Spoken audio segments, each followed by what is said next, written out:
Hawaii, of course, is one of the most beautiful places in the world, surrounded by the blue waters of the Pacific Ocean, but lying on the ocean floor, there's a lot of opala, or rubbish. Thankfully, we have our friends over at Ocean Defenders Alliance, or ODA, who works to clean and protect marine ecosystems. Now, Kurt Lieber is the founder and president of ODA, and he joins us on the couch. Aloha, Kurt. Aloha. Thank you for coming in last minute. We gave him a call yesterday, and he was like, sure, I'd love to come on and talk about this exciting project that's happening this weekend. But before we do that, can you give us an overview of what Ocean Defenders Alliance does? Well, we've been in nonprofit status since 2000.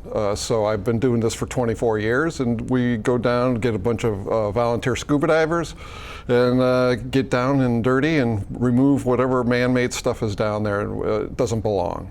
Now, globally, scientists estimate just a crazy amount of, a number of trash that's on the ocean floor. Do you have that number offhand? I don't, but I can tell you that 68,000 tons of abandoned fishing gear is discarded every year.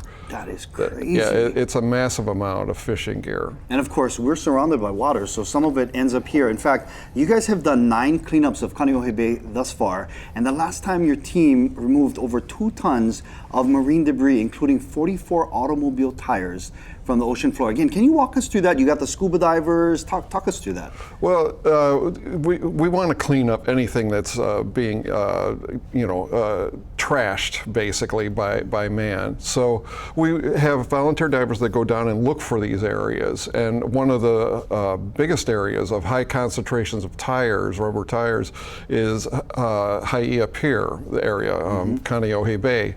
So we've did some, preliminary dives there just to see what it looked like. And we started out pulling out maybe 30 or 40 tires at a time. But as the projects went on, we were pulling up more and more.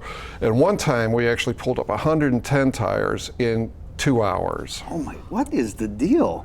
Yeah, if you want to know what the deal is, yeah. It's kind of, there's 2 problems here. One is that they use these tires as fenders to keep the boats from slamming into the docks.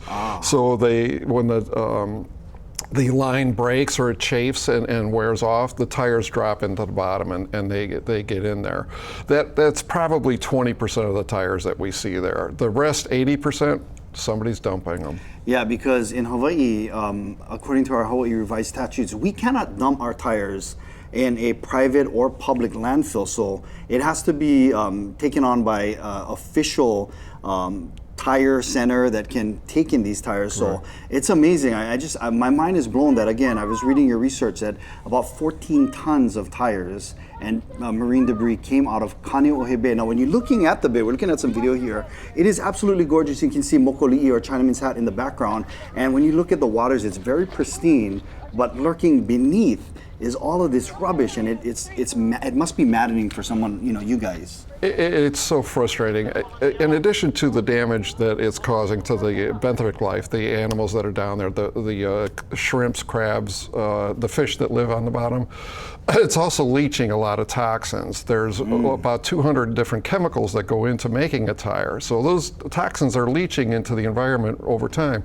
And right next door, I'm talking like 100 yards away, is a really healthy reef. And some of it's resistant to global warming, to the global heating. So what are we doing to that, with having those tires in the water at the same time that this coral is so critical to maintaining a healthy balance? And that's our, we always say as local people, that's our icebox. That's where we get our food. Right. So yeah, it is definitely something to be concerned about. What can us local people do to mitigate the coral beds from the damage caused by this gear? Well, people can come out and volunteer with us. Typically, we do this on a Sunday. We might do these cleanups 3 or 4 times a year. And people can come out and help us. They can either dive with us or volunteer on the docks and pull up, as you showed some video earlier. We get a lot of people up there on the docks. It's a blast. A lot of people, so much enthusiasm is generated at these things. It's a lot of fun. And you're doing something, Maikai for the Aina, something good, beneficial for our waters here off of Oahu. Now, if you want want to volunteer or want to learn more about this weekend's cleanup, we have some information on the screen. It's this Sunday, starts at 7:30. If you want to get more information, you can go to KITV.com and search Ocean Defenders. Kurt, thank you so much again for everything you guys are doing to clean up our waters and keep our Aina clean as well. We appreciate you coming in, brother. Thanks for raising the issue. I really appreciate you making people aware of what's going on here. Absolutely. Please come back anytime. All right. All right, let's take a